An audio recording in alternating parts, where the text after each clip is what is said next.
A tarde descia lenta sobre o bairro nobre de Santa Felicidade, em Curitiba. As árvores altas lançavam sombras longas sobre o jardim, e o reflexo azul da piscina parecia convidativo para quem soubesse nadar.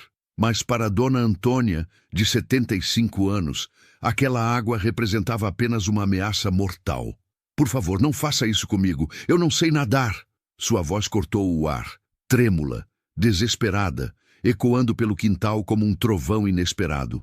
Na beira da piscina, Viviane, sua nora, mantinha as mãos firmes contra suas costas frágeis. O sorriso frio nos lábios contrastava com o brilho venenoso no olhar. "É só água, sogra. Não dói nada", sussurrou com crueldade calculada. O corpo de Dona Antônia cambaleou. A bengala havia caído metros atrás, inútil sobre o deck de madeira. Seus pés descalços já tocavam a beirada molhada. Um empurrão bastaria para selar seu destino. "Pelo amor de Deus, Viviane, eu não sei nadar." Lágrimas corriam por suas rugas, o pânico prendendo-lhe a respiração. "Eu sei", respondeu a loira, e empurrou. Por um segundo, tudo pareceu acontecer em câmera lenta. Dona Antônia sentiu o vazio à sua frente, a gravidade puxando seu corpo, o cheiro de cloro queimando suas narinas antes mesmo de tocar a água. Ela pôde ver o fundo azulado da piscina, fundo demais para alguém como ela sobreviver. Mas um grito mudou tudo. "Dona Antônia!" Do outro lado do jardim, Rosa, a empregada, surgira correndo com uma cesta de roupas nos braços. Tinha visto a cena pela janela da lavanderia. Viviane empurrando, a sogra sendo lançada para frente, a piscina aberta como uma boca pronta a engolir. Rosa deixou a cesta cair. As roupas se espalharam pelo chão. Seus chinelos batiam forte no piso de pedra portuguesa enquanto corria como nunca havia corrido em seus 58 anos. O grito bastou para desconcentrar Viviane. Num reflexo, suas mãos se afastaram das costas da idosa. Dona Antônia caiu de lado, com força, batendo o joelho no deck. Gemeu de dor, mas estava viva, fora da piscina. Rosa chegou num segundo, puxando a patroa para longe da borda. "Senhora, olha para mim. A senhora está bem?" perguntou ofegante, segurando o rosto da idosa entre as mãos. Dona Antônia tremia inteira. Seus olhos permaneciam grudados na piscina, como se a água fosse um monstro ainda à espreita. Viviane recompôs-se num instante, o tom da voz agora suave, quase entediado. "Rosa, que drama! Era só uma brincadeira." "Brincadeira?" A empregada disparou com raiva contida. "Isso quase matou a Dona Antônia. Você é sempre tão exagerada." Viviane cruzou os braços. O vestido branco de grife permanecia impecável, assim como o cabelo loiro. Não havia sequer um fio fora do lugar. Foi nesse momento que o barulho do portão automático ecoou. Um Audi preto entrou pela garagem. Vinícius, o filho milionário de Dona Antônia, chegara mais cedo do que o esperado. Ainda de terno cinza, o rosto carregava o cansaço de reuniões intermináveis. Mas o cansaço sumiu quando viu a cena. A mãe caída no chão, Rosa tentando ajudá-la, a bengala jogada longe e Viviane ao lado da piscina. "O que aconteceu aqui?" perguntou, a voz baixa, carregada de fúria contida. Viviane sorriu, andando até ele. "Amor, que surpresa! Chegou cedo. Eu só estava ajudando sua mãe com o medo dela da água." Vinícius não respondeu. Apenas ajoelhou-se diante da mãe e segurou suas mãos trêmulas. "Mãe, me diga a verdade. O que aconteceu?" Dona Antônia abriu a boca, mas hesitou. O medo de não ser acreditada, de parecer senil, pesava. "Eu tropecei, filho. Só isso." O silêncio caiu pesado. Rosa queria gritar a verdade, mas o olhar afiado de Viviane a silenciou. Vinícius, no entanto, percebeu. Nada naquela cena se encaixava. E pela primeira vez, Viviane sentiu um frio real na espinha. Para entender aquele momento, era preciso voltar no tempo. Quem era Dona Antônia, afinal, antes de se tornar apenas a mãe do milionário? Antônia Rodrigues da Silva nascera em Curitiba, filha de imigrantes italianos humildes. Professora de história, Dedicou 35 anos ao Colégio Estadual do Batel, onde era lembrada como a mestra que transformava datas e fatos em histórias vivas. Casou-se com Alberto, um contador honesto, e juntos criaram uma vida simples, mas digna. O filho único, Vinícius, herdou a disciplina do pai e a inteligência da mãe. Desde pequeno, desmontava computadores por curiosidade. Alberto enxergou o talento e abriu uma pequena empresa de manutenção de sistemas. Tudo mudou com a morte súbita de Alberto, vítima de um infarto aos 67 anos. A dor foi imensa para Antônia, mas para Vinícius significou também um chamado. Ele expandiu a empresa do pai, migrando para o desenvolvimento de softwares e soluções em nuvem.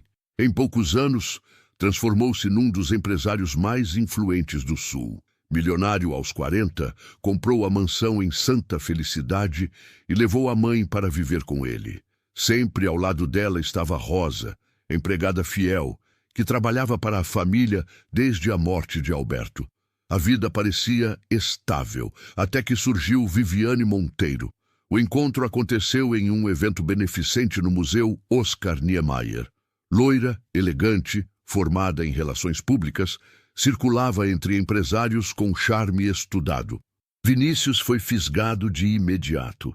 Em semanas, estavam apaixonados. Em 6 meses, casaram-se em cerimônia luxuosa no Palácio Quitandinha, em Petrópolis.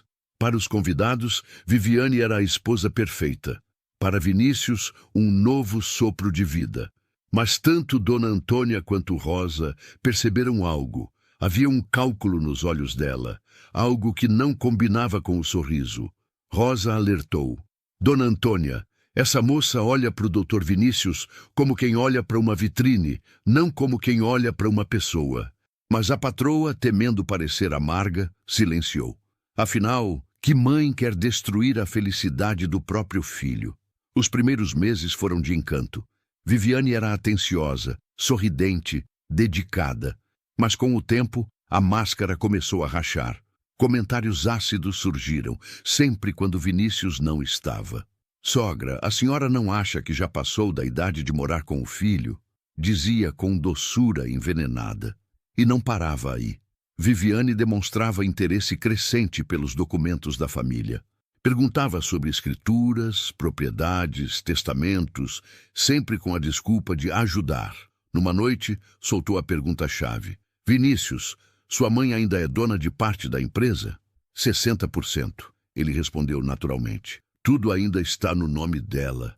Viviane sorriu discretamente. 60%, um número que mudou tudo dentro de sua mente. E foi naquele momento que uma semente sombria começou a germinar.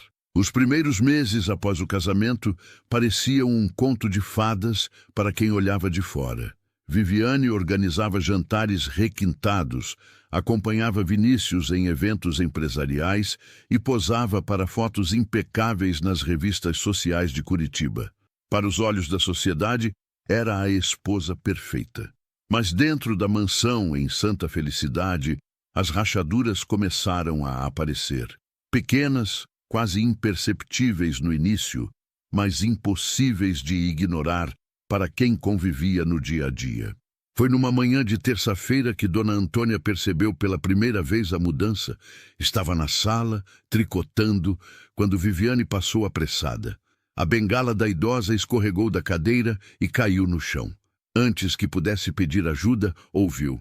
Se a senhora derrubou, pode se abaixar e pegar. O tom era doce, mas o olhar gélido não deixava dúvidas. Dona Antônia tentou disfarçar o constrangimento, mas Rosa, que observava da porta, sentiu o estômago embrulhar. Não era apenas frieza, era um teste. Outros episódios se repetiram. O chá de todas as tardes, que Rosa preparava com cuidado, passou a ser substituído por água morna e sem açúcar, para o bem da saúde da senhora. Os jornais, que Vinícius sempre deixava ao alcance da mãe, eram esquecidos no portão. E a televisão da sala, onde Dona Antônia assistia às missas aos domingos, desapareceu misteriosamente, substituída por um aparelho caro instalado no quarto do casal. Quando Vinícius estava por perto, Viviane se mostrava atenciosa, oferecendo cobertores extras, cortando frutas para a sogra e até ajudando-a a caminhar pelo jardim. Mas bastava ele sair para o trabalho que a máscara caía. A senhora podia se esforçar um pouco mais, não acha? Disse certa vez, enquanto ajudava a Dona Antônia a subir as escadas. Vinícius não precisa carregar o peso de uma mãe frágil o tempo todo. O comentário doeu mais do que a dificuldade de cada degrau. Rosa, cada vez mais atenta, passou a estar sempre por perto. Fazia questão de acompanhar a idosa em qualquer tarefa, disfarçando sua presença como zelo de empregada, mas, na verdade, vigiando cada movimento de Viviane. E então veio o episódio que não deixou mais dúvidas. Era final de tarde. Vinícius estava em São Paulo para uma reunião de investidores. Dona Antônia assistia televisão na sala, quando Viviane entrou com um sorriso artificial. Vamos caminhar até a piscina, sogra. Um pouco de ar fresco vai lhe fazer bem. A idosa hesitou, mas foi. Caminharam até o deck e Viviane a deixou bem na beira. Sabe, às vezes penso que Vinícius seria mais livre se não tivesse tantas responsabilidades. A senhora, por exemplo, ocupa muito espaço na vida dele. Ele é meu filho, sempre cuidou de mim. Pois é, mas filhos crescem, não é? Viviane disse, aproximando-se perigosamente. Foi nesse instante que Rosa apareceu com a bandeja de chá. Ao perceber a cena, deixou cair de propósito uma xícara no chão, fazendo barulho. Viviane recuou, fingindo naturalidade. Ih, Rosa, que atrapalhada! Disse, escondendo a irritação. Dona Antônia, no entanto, sabia que não era imaginação. A cada dia, sentia-se menos segura dentro da própria casa. Naquela noite, ao deitar, apertou forte o terço que guardava no criado mudo. Murmurou uma prece curta, mas sincera. Senhor, não me deixe cair nas mãos dela.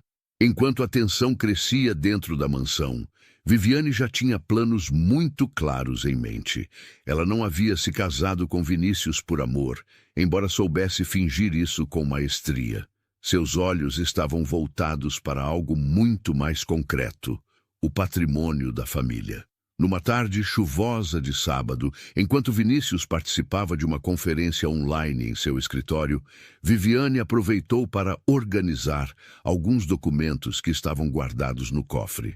Convencia o marido de que tinha interesse em ajudá-lo a estruturar a parte burocrática da empresa, mas sua real intenção era outra: mapear exatamente onde estavam os bens, ações e escrituras. Foi ali que ela descobriu a informação que mudaria tudo.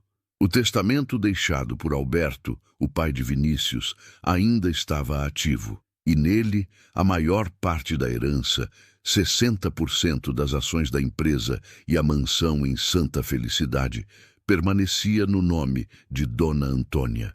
Viviane ficou em silêncio diante do papel, mas dentro dela uma tempestade se formava.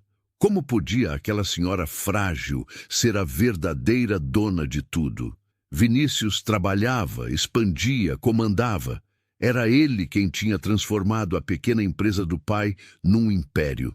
Mas, na prática, quem realmente detinha o poder era a sogra. O raciocínio de Viviane foi rápido, frio e calculista.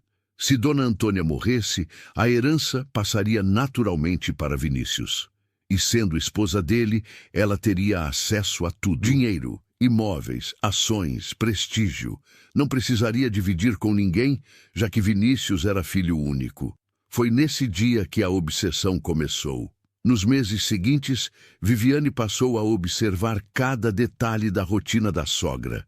Notava quando a idosa estava mais cansada, quando tropeçava nos degraus, quando esquecia o chá no fogo. Pequenas vulnerabilidades que poderiam ser transformadas em acidentes. A senhora não devia andar sozinha por aqui, sogra, disse certa vez, ajudando Dona Antônia a atravessar o jardim. Um escorregão numa idade dessas pode ser fatal. O tom parecia de cuidado, mas Rosa, que caminhava logo atrás, percebeu o peso escondido naquelas palavras. À noite, no quarto do casal, Viviane soltava frases cuidadosamente escolhidas para Vinícius. Amor, não acha injusto sua mãe ainda estar no controle da empresa? Injusto? Ele respondia meio distraído. Ela e meu pai construíram tudo. Quando chegar a hora, tudo será meu de qualquer forma. Mas você já toca tudo sozinho? Às vezes penso que a senhora deveria descansar de vez. Aproveitar a vida, sabe? Vinícius não desconfiava. Para ele, eram apenas comentários inocentes de uma esposa preocupada. Mas para Viviane, cada conversa era uma peça a mais do quebra-cabeça. Rosa, por outro lado, começava a ligar os pontos. Ela sabia que Viviane não se movia sem propósito. E se a sogra era a verdadeira dona da fortuna, então estava em perigo. O olhar de Rosa cruzou o de Dona Antônia certa noite, quando a patroa rezava baixinho com o terço nas mãos. Não precisaram de palavras. Ambas sabiam que havia uma sombra dentro daquela casa, e essa sombra tinha nome: Viviane. A partir daquele momento, a casa em Santa Felicidade deixou de ser um lar. Tornou-se um campo de batalha silencioso, onde cada gesto carregava intenções ocultas. Viviane intensificou sua estratégia. Os acidentes começaram a se multiplicar. Primeiro, um tapete escorregadio deixado bem no caminho da sala, onde Dona Antônia costumava passar apoiada na bengala. Depois, a troca sorrateira de seus óculos de grau por um par semelhante, mas com lentes erradas, fazendo a idosa tropeçar nos móveis. "Ai!" exclamou Dona Antônia certa tarde, após quase cair no corredor.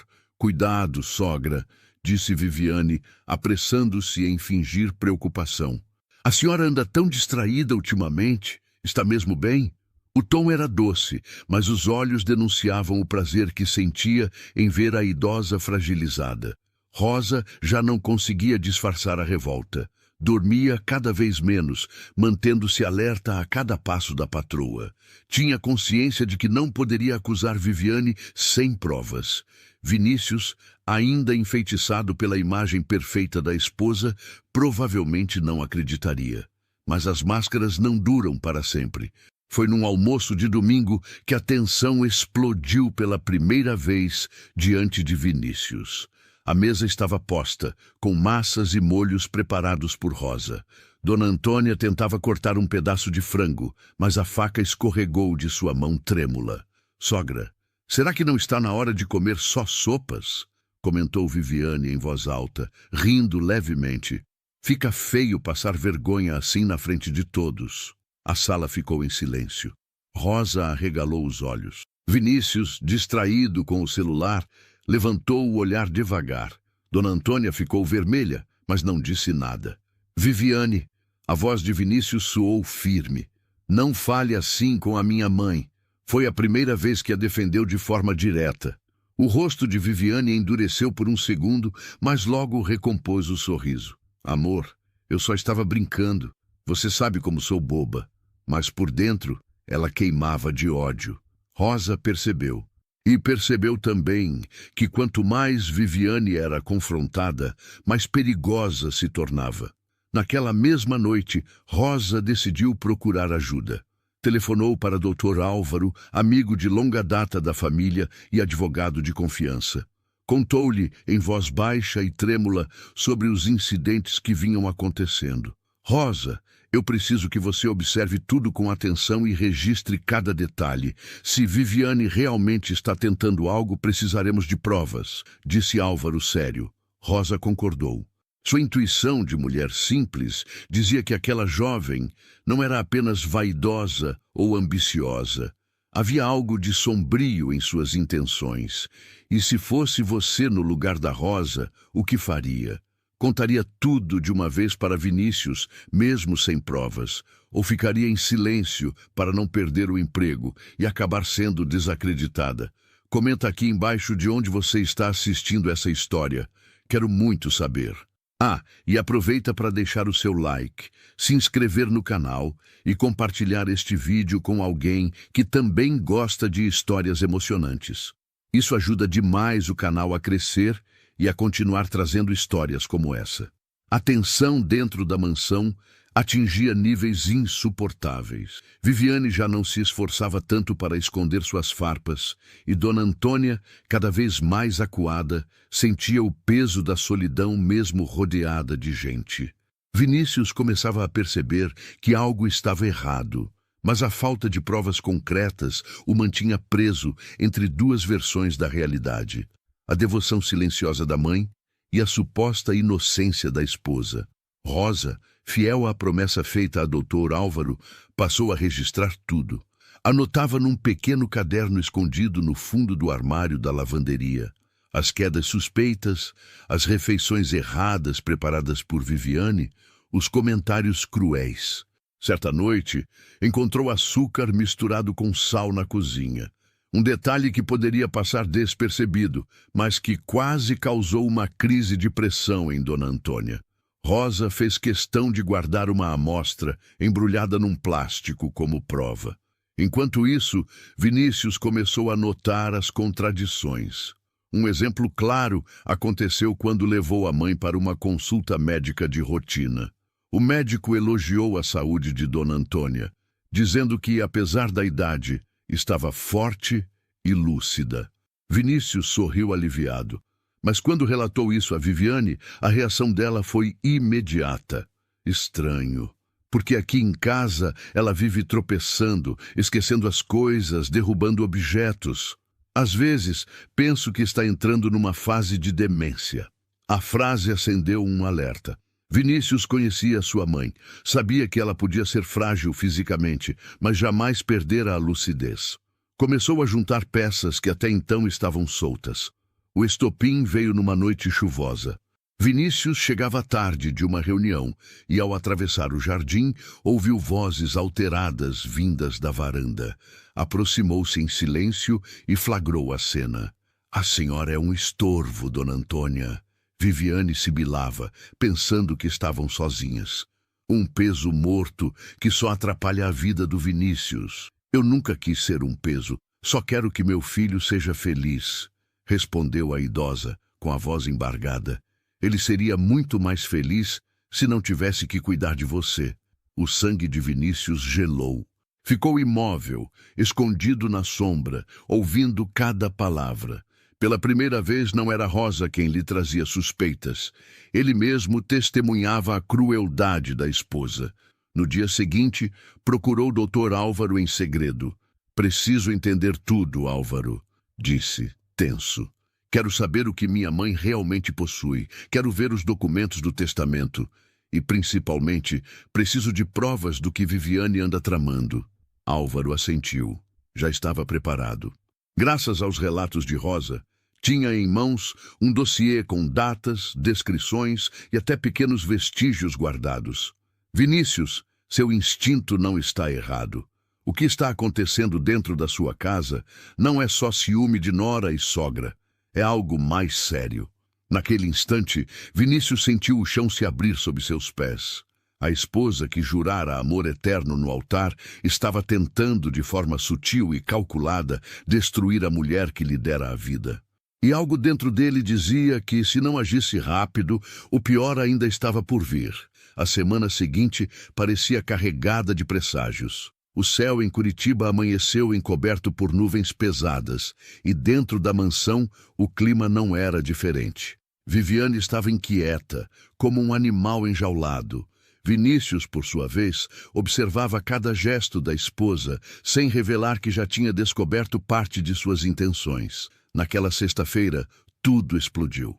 Dona Antônia estava sentada na varanda, bordando calmamente, quando Viviane se aproximou com um sorriso falso. "Sogra, vamos caminhar até a piscina. O dia está abafado. Um pouco de ar vai lhe fazer bem." Antônia hesitou. As lembranças da tentativa anterior ainda estavam frescas, mas antes que pudesse responder, Viviane já estava puxando-a suavemente pelo braço. "Vamos, não seja teimosa." Rosa, que varria o jardim, observou de longe, o coração acelerado. Algo em seu instinto dizia que não era apenas um passeio. Ao chegarem à beira da piscina, Viviane deixou cair de propósito uma pulseira de ouro dentro da água. "Ah, que desastre!" suspirou teatralmente. Essa pulseira é caríssima. Depois, virou-se para a sogra com aquele olhar calculado. A senhora poderia tentar pegar para mim, não? Basta se inclinar um pouco. Eu não sei nadar, murmurou Dona Antônia recuando. Eu sei, respondeu Viviane, num movimento rápido. Empurrou a idosa com força. Dona Antônia gritou. O mundo pareceu girar. Seu corpo avançou rumo à piscina, os braços agitados em desespero. Mas antes que caísse na água, um barulho seco ecoou. Não! Vinícius surgiu correndo pelo jardim. Segurou a mãe pelos ombros no último instante, puxando-a de volta para o deck. O impacto fez os dois caírem no chão, mas a idosa estava a salvo. O silêncio durou apenas 1 segundo. Logo depois, o caos se instaurou. O que você pensa que está fazendo, Viviane? A voz de Vinícius explodiu, carregada de fúria. Viviane ficou pálida, mas tentou recompor-se. Amor, não é o que parece. Eu só estava brincando de novo. Brincando? Ele se ergueu devagar, os olhos faiscando. Você tentou matar a minha mãe. Não! Gritou ela desesperada. Eu nunca faria isso. Foi um acidente, você precisa acreditar em mim. Rosa correu até eles, colocando-se ao lado de Vinícius. Eu vi, doutor, disse com firmeza. Eu vi com esses olhos. Ela empurrou sim. Cala a boca, empregadinha. Viviane cuspiu as palavras, perdendo completamente a máscara. Você sempre se meteu onde não foi chamada. Nesse instante, a farsa ruiu de vez. Vinícius olhou para a esposa e não viu mais a mulher que conheceu no museu, nem a esposa sorridente das revistas. Viu apenas a ambição nua, o desprezo escancarado, a frieza que ela escondia sob vestidos caros e palavras doces. Você cruzou todos os limites, disse com a voz firme. Viviane chorava agora, tentando recuperar o controle. Eu fiz tudo por nós, Vinícius. Você merece ser o dono de tudo, não a sua mãe. Ela já viveu demais, já está velha, doente. Eu só queria acelerar o inevitável. Dona Antônia, ainda trêmula, ouviu aquelas palavras como facadas. Rosa a abraçava, tentando protegê-la da cena brutal. Você é monstruosa, Viviane, disse Vinícius num tom baixo, mas devastador. E terá que arcar com as consequências. Ele tirou o celular do bolso e ligou para Dr. Álvaro. Álvaro, venha agora para minha casa. Traga tudo o que conversamos. Está na hora. Viviane tentou arrancar o aparelho da mão dele, mas Vinícius foi mais rápido. Em segundos, seguranças da mansão, que até então não tinham ideia do que estava acontecendo, chegaram ao jardim, atendendo ao chamado do alarme que Vinícius acionara discretamente. Levem-na para dentro, ordenou ele, apontando para Viviane. Ninguém sai até o advogado chegar. A máscara da vilã havia caído por completo. Não restavam sorrisos, apenas o ódio estampado em seus olhos. Dona Antônia chorava baixinho, aliviada por estar viva. Rosa, finalmente, sentia que a verdade viria à tona. E Viviane, pela primeira vez, entendeu que o império que tanto cobiçava estava prestes a desmoronar, não para a sogra, mas sobre si mesma. O silêncio que se seguiu dentro da mansão era denso como pedra. Viviane, trancada na sala de estar sob a vigilância dos seguranças, caminhava de um lado para o outro como uma fera enjaulada. Tentava pensar em alguma saída, algum argumento capaz de reverter a situação.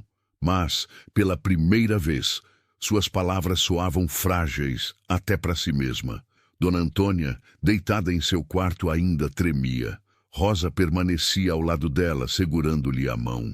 A cada soluço da idosa, a empregada sussurrava palavras de conforto.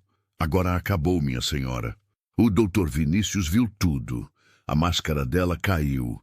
Vinícius, no escritório, aguardava ansioso a chegada de doutor Álvaro. Caminhava de um lado para o outro, a raiva e a decepção travando uma batalha em seu peito.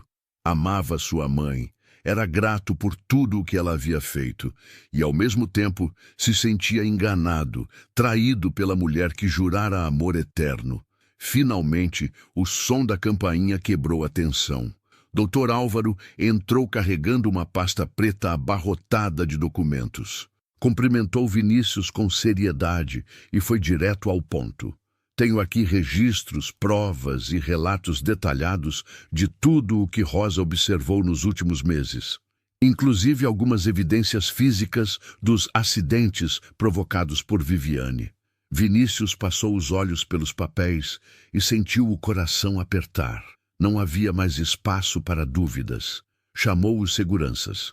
Em poucos minutos, Viviane foi conduzida até o escritório. Ela ainda tentava manter a compostura, mas o olhar firme de Vinícius a desarmava. Viviane, eu ouvi com meus próprios ouvidos o que você disse à minha mãe.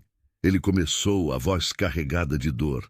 Você não apenas tentou colocá-la em risco, como também mostrou que nunca me amou de verdade. Não, Vinícius, eu só perdi o controle. Foi um momento de fraqueza, ela implorava, com lágrimas que já não pareciam tão convincentes. Dr. Álvaro abriu a pasta e colocou os documentos sobre a mesa. Fraqueza não se repete dezenas de vezes. Isso é premeditação, Viviane. As palavras ecoaram como sentença. Viviane tentou mais uma vez se aproximar do marido, mas ele recuou. A partir de agora, você não manda mais nada aqui. Vai responder por tudo o que fez. O choro dela se transformou em gritos de raiva. Mas, para Vinícius, já não havia barulho capaz de abalar sua decisão.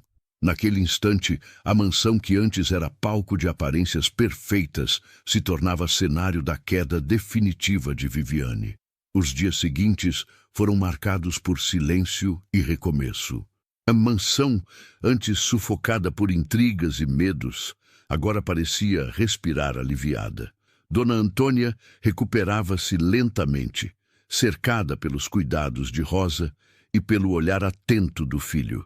Viviane, por sua vez, enfrentava as consequências de seus atos. O processo aberto por Vinícius, com a ajuda de Dr. Álvaro, avançou rápido. As provas eram claras demais para serem ignoradas.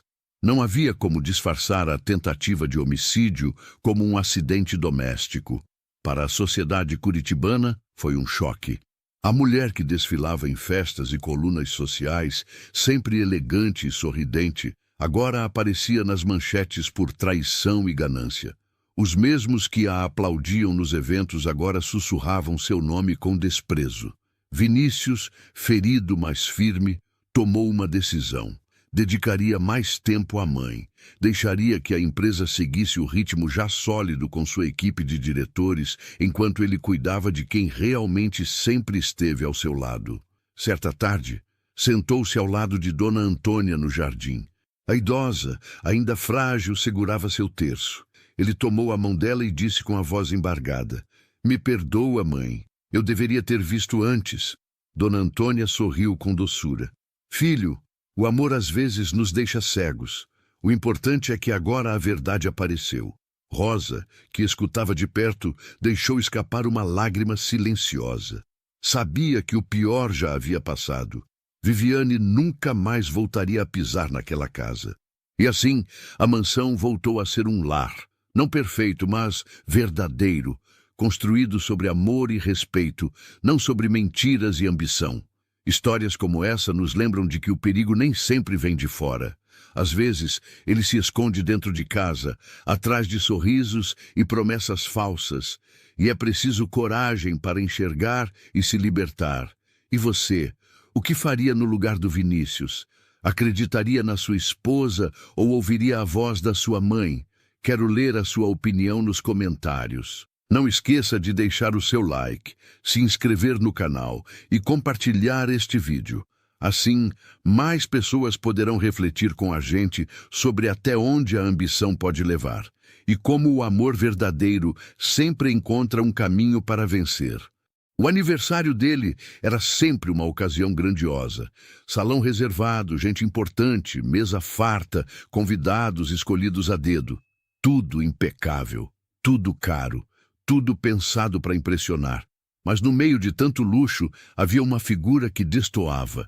Uma mulher simples, de vestido floral já desbotado, com os cabelos presos de qualquer jeito, e um presente embrulhado em papel comum, segurado com as duas mãos, como se fosse ouro. Era a mãe dele. Dona Elsa tinha atravessado a cidade inteira de ônibus, com o coração batendo acelerado, não por causa da festa, mas pela esperança. Esperança de que naquele dia o filho olhasse para ela como antes, como quando era pequeno e dizia: "Mãe, seu abraço é meu melhor presente."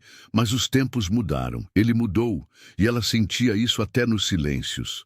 Mesmo assim, ali estava ela. Chegou tímida, esboçou um sorriso, entregou o presente com mãos trêmulas. Dentro da caixa havia algo que ela mesma fizera com muito carinho. Algo simples, simbólico, mas cheio de memória. Só que, naquele ambiente, não havia espaço para simplicidade. Ela sentiu nos olhares, nos cochichos, na forma como os garçons a evitavam e como a esposa do filho fingiu não vê-la. Era como se aquele embrulho fosse uma ameaça à perfeição da festa. E então, diante de todos, algo aconteceu. Uma reação, um gesto impensado, um instante cruel. E naquele segundo, o que deveria ser só um presente de mãe, virou vergonha. Dona Elsa não disse uma palavra, apenas baixou os olhos, como quem aprende a se calar para não se quebrar ainda mais. Mas ninguém ali sabia que aquele seria o último presente que ela entregaria ao filho, e que dias depois ele estaria de joelhos diante de um caixão, implorando perdão ao silêncio de uma mulher que já não podia mais responder. Dona Elsa era daquelas mulheres que não sabiam descansar. Acordava cedo, dormia tarde, e entre uma coisa e outra vivia para cuidar. Não importava o cansaço, a dor nas costas, o joelho que já rangia quando subia a escada. Nada disso importava, porque ela tinha um motivo para levantar todo dia: o filho. Desde que o marido foi embora, quando o menino tinha só 4 anos, ela entendeu que estava por conta. Não havia rede de apoio. Não havia parente para ajudar. Era só ela e aquele garotinho de olhos vivos e sorriso fácil. Ela não sabia como daria conta, mas sabia que daria. Trabalhou como diarista por mais de 20 anos. Limpava casas, lavava roupas, passava, cozinhava. Às vezes voltava tão cansada que dormia sentada no sofá. Mas mesmo assim, todo dia colocava o prato mais cheio para o filho. E se sobrasse só arroz para ela que fosse. O importante era ele estar bem alimentado. Nunca reclamou, nunca cobrou. Era o tipo de mãe que dizia tudo bem, mesmo quando o coração pedia socorro. O menino cresceu vendo tudo aquilo, vendo o esforço, vendo o amor, e por muitos anos retribuiu com gestos pequenos. Um desenho colado na geladeira, um beijo antes de sair para a escola, um "obrigado, mãe", que vinha do fundo da alma. Mas o tempo tem dessas coisas. Às vezes, ele apaga o que não deveria. E à medida que o menino foi crescendo, estudando em escolas melhores, ganhando destaque, conhecendo outros mundos, foi se afastando do dela. No começo, eram só pequenas coisas. "Não posso ir hoje, mãe." Uma visita mais rápida, um telefonema que não vinha. Depois vieram as mudanças maiores, o tom de voz mais impaciente, a vergonha disfarçada de ocupação, o jeito de tratá-la como alguém de outra realidade que não entendia mais o mundo dele. Quando passou no vestibular de administração, ela chorou de emoção, mas ele parecia mais preocupado com a marca da roupa que vestiria no primeiro dia de aula. Quando conseguiu o primeiro estágio, ela fez bolo. Mas ele só apareceu depois das 10 da noite e comeu em silêncio. A cada conquista, ele parecia se afastar mais do ponto de partida.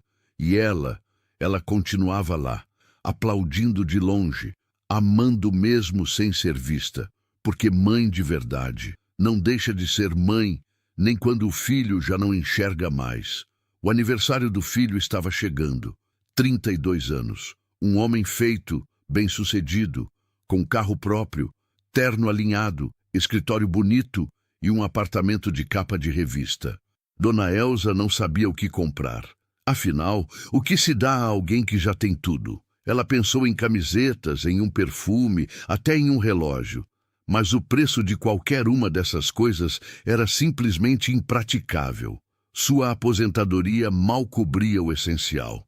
E as faxinas que ainda fazia de vez em quando eram só para completar. Não dava para competir com os presentes de luxo que ele costumava receber. Mas ela queria dar algo. Algo dela. Que tivesse valor, mesmo que fosse simples. Foi então que teve a ideia.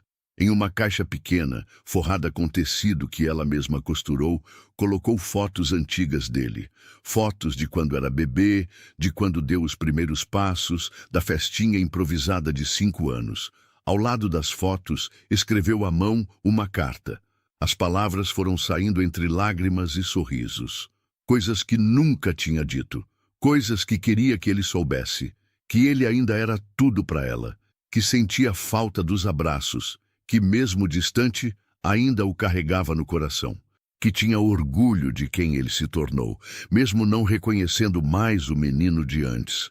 Fechou a caixa com um laço vermelho, o único que tinha em casa, e guardou no armário, esperando o dia. Ela ligou alguns dias antes, perguntando se poderia passar na casa dele. É só rapidinho, filho. Queria te entregar um presentinho. Ele hesitou.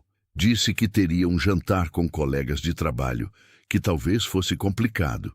Mas depois de alguns segundos de silêncio, cedeu. Tá, mãe. Passa lá no começo da noite, mas não demora, tá bom? No grande dia, ela caprichou. Tomou banho mais cedo, prendeu o cabelo com cuidado, passou um batom clarinho, colocou o melhor vestido, aquele floral que usava só em datas especiais, e pegou a caixa com as 2 mãos, como se segurasse um tesouro. Quando chegou ao prédio do filho, o porteiro a reconheceu e abriu o portão com um sorriso gentil. Dona Elza, que bom ver a senhora. Subiu de elevador com o coração acelerado. Cada andar que subia parecia apertar mais o peito. Não de medo, mas de esperança. De quem sonhava no fundo com um reencontro de almas, mesmo que breve. Ela tocou a campainha e ouviu risos do outro lado. Era a voz dele, a voz de convidados, de gente bem vestida. A festa já tinha começado. E ela estava ali, com um presente nas mãos e o coração exposto no papel. Mal sabia que naquela noite, o que seria quebrado não era só o laço do embrulho. A porta se abriu com um clique rápido. Do outro lado, Henrique, de camisa branca dobrada nos braços, relógio reluzente no pulso, copo de uísque na mão, olhou a mãe por um segundo. Não sorriu. Ah, você veio mesmo, mãe? Dona Elza forçou um sorriso. Estava nervosa, mas manteve a esperança viva. Só queria te dar um presentinho. Sei que hoje é especial. Henrique deu um passo para o lado, permitindo que ela entrasse. O apartamento estava cheio. Homens engravatados, mulheres bem maquiadas, música ambiente e bandejas de petiscos passando. O cheiro de perfume caro e bebida importada dominava o ar. Ela se encolheu diante daquele mundo que não era o seu. Olhou para o filho. Ele não a apresentou a ninguém. Nenhum essa é minha mãe. Nada. Ela estendeu a caixinha com cuidado. Fiz com muito carinho. Só queria te lembrar de umas coisinhas do tempo em que a gente era mais próximo, sabe? Henrique segurou a caixa com uma expressão desconfiada. A fita vermelha chamava a atenção. Alguns convidados olharam, curiosos. Ele soltou uma risada abafada. Abriu a tampa e viu as fotos, os bilhetes, a letra tremida da mãe.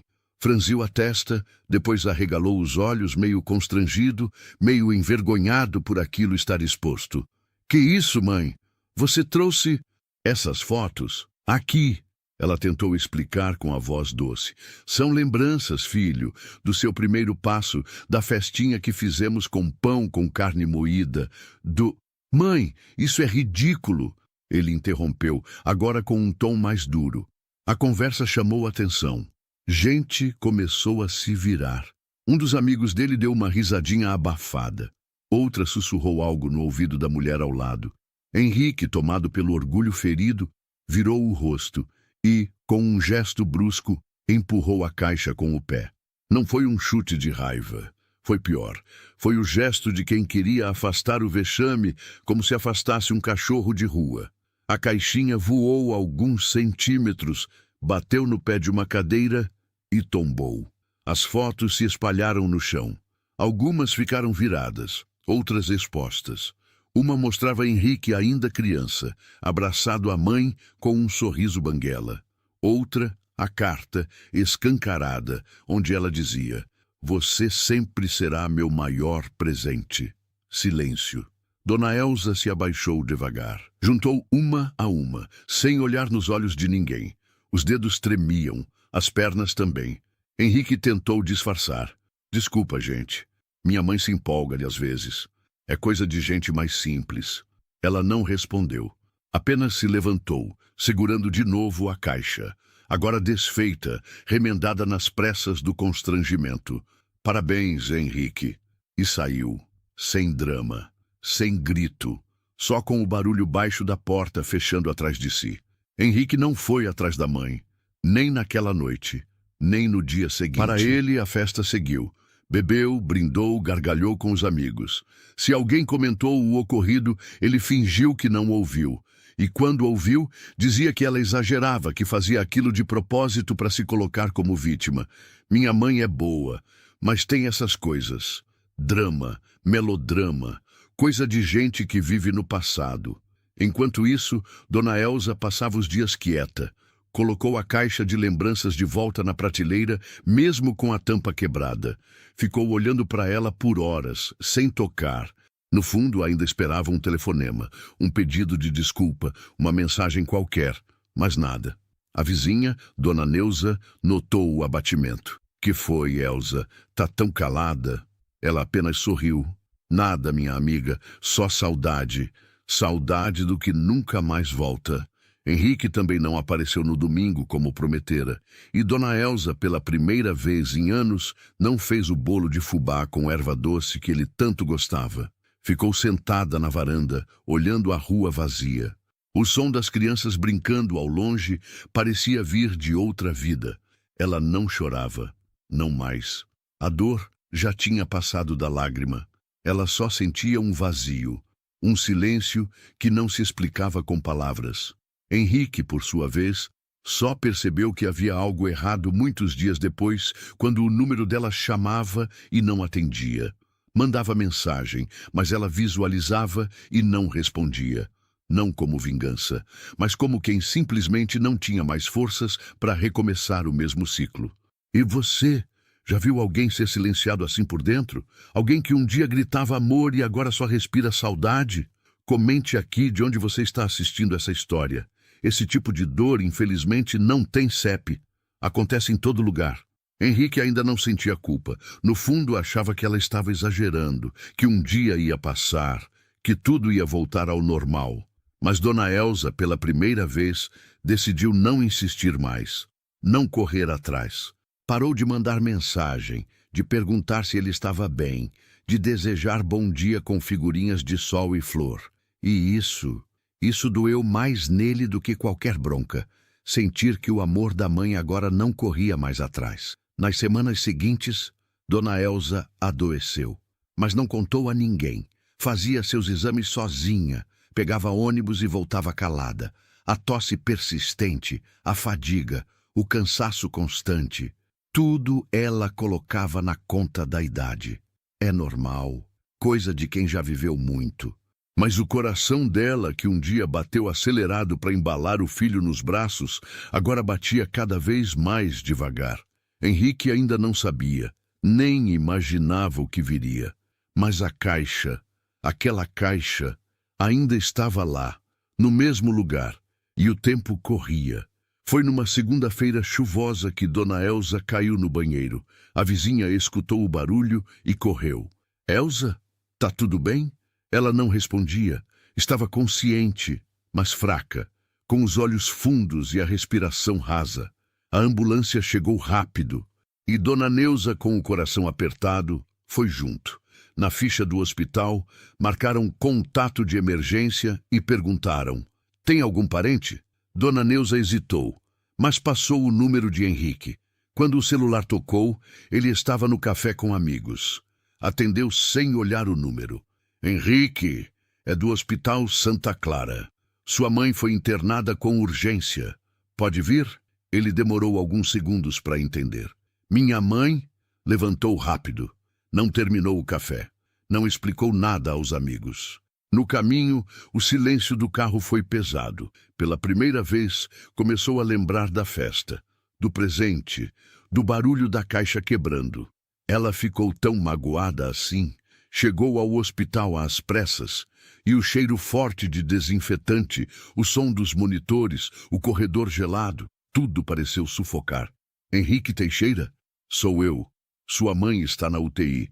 O quadro é estável por enquanto, mas delicado. Pulmões comprometidos, sinais de infecção antiga não tratada. Ele sentou, ficou ali, sem conseguir falar. Pela primeira vez em anos, se viu pequeno, frágil, sem controle, como um menino perdido em um mundo que ele achava dominar. A médica ainda disse: ela chegou sozinha, sabia?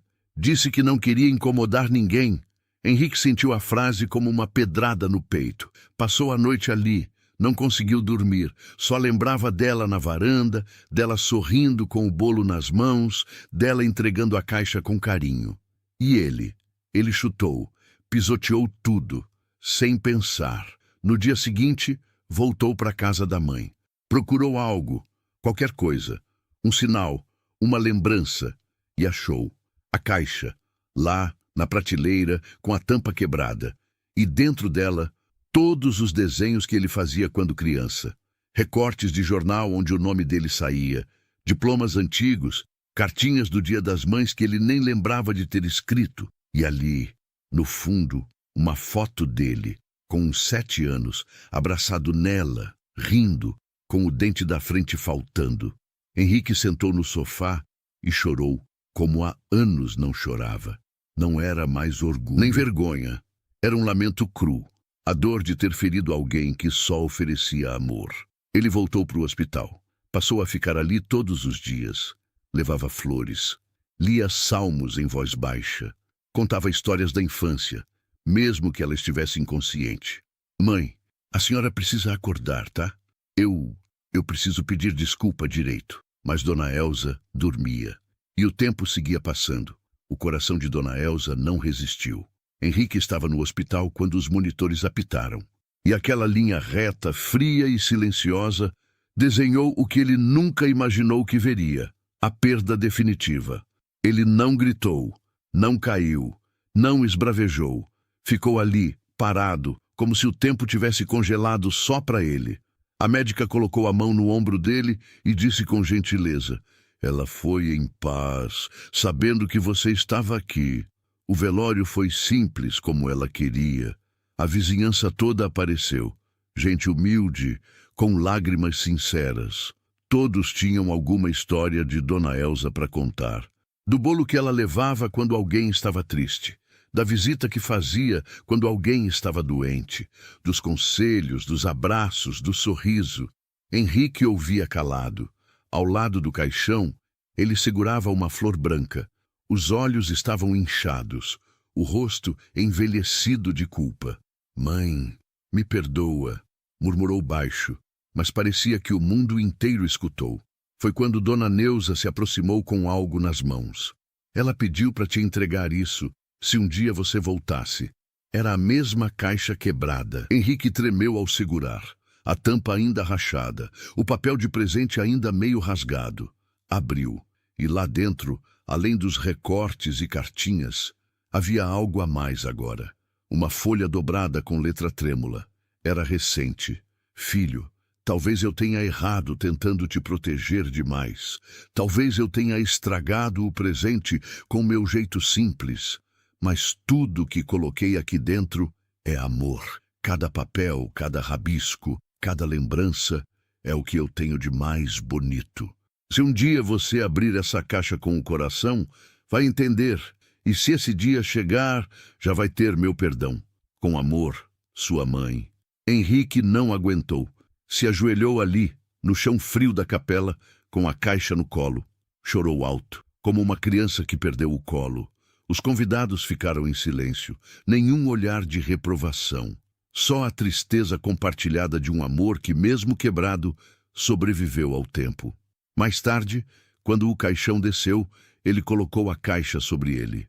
Agora sim, mãe, eu entendi. Pode descansar. E naquele instante, o céu se abriu.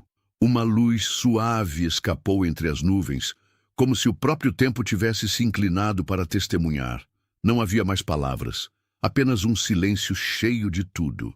Henrique ficou por último no cemitério, sentado no banco, olhando o túmulo recém-fechado. Sabia que nunca mais teria como desfazer o passado, mas dentro dele algo novo nascia, um compromisso. Depois do enterro, Henrique desapareceu por alguns dias. Não voltou para o apartamento luxuoso, nem para a cobertura com vista para o mar, nem para o bar em que costumava afogar o tédio. Ele foi para a casa da mãe, a mesma casinha simples, com as paredes descascadas e cheiro de café velho impregnado na madeira dos armários. Passou os olhos por cada canto, o tapete puído, a cadeira de balanço que rangia, a cortina de crochê que ela mesma fizera com as mãos já doídas de tanto trabalhar. Na estante, as fotos antigas. Henrique pequeno sorrindo ao lado dela, com um dente faltando. Em outra, ele ainda adolescente, de uniforme da escola pública, abraçado à mãe com orgulho. No centro da sala, o porta-retrato com a frase: "Lar é onde mora o amor." Henrique chorou de novo, mas dessa vez com uma serenidade diferente. Abriu a caixa de ferramentas e começou. Consertou a torneira da pia que vivia pingando. Reforçou a maçaneta da porta dos fundos. Lavou cada janela, limpou os armários, reorganizou as prateleiras. Passou horas revivendo aquela casa com as próprias mãos. Era isso que ela queria, murmurava. No quintal, sentou no banco onde ela costumava contar histórias para as crianças da vizinhança. Dona Elza não era só mãe dele, era como mãe de muitos ali. Henrique então teve uma ideia, uma daquelas que não vem da cabeça, mas do coração. Pegou parte do dinheiro da empresa, vendeu o carro importado, cancelou a viagem para a Europa. Com isso, reformou a casa da mãe por completo, mas sem mudar a essência. As cores continuaram as mesmas, o sofá continuou o mesmo, só ganhou reforço. Mas o mais importante veio depois. Transformou os cômodos de trás da casa em uma pequena biblioteca comunitária. Colocou uma placa na entrada: "Cantinho da Dona Elza, onde o amor ensina."